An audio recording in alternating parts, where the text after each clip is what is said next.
Welcome back to my YouTube channel. Today we will be starting a new series on API.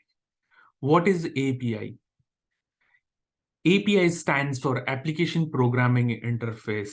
It acts as a communication medium between two interfaces or two different systems. So it is going to bypass any of the user interface. You don't need any user interface to make this communication. And these are usually calls or the API calls. Okay, an API call is a simple process of sending or receiving information from one place to another place or sending information from one place to another place. Let's say you are driving a self-driven car. Okay, and this car is continuously receiving information or sending information to the cloud. Let's say how many stops you took throughout your journey. Okay, at what speed you were driving this car.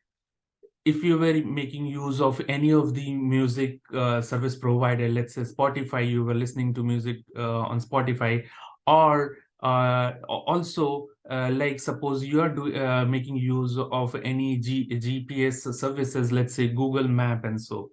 So all these communications are happening through APIs, and you are continuously sending and receiving the information.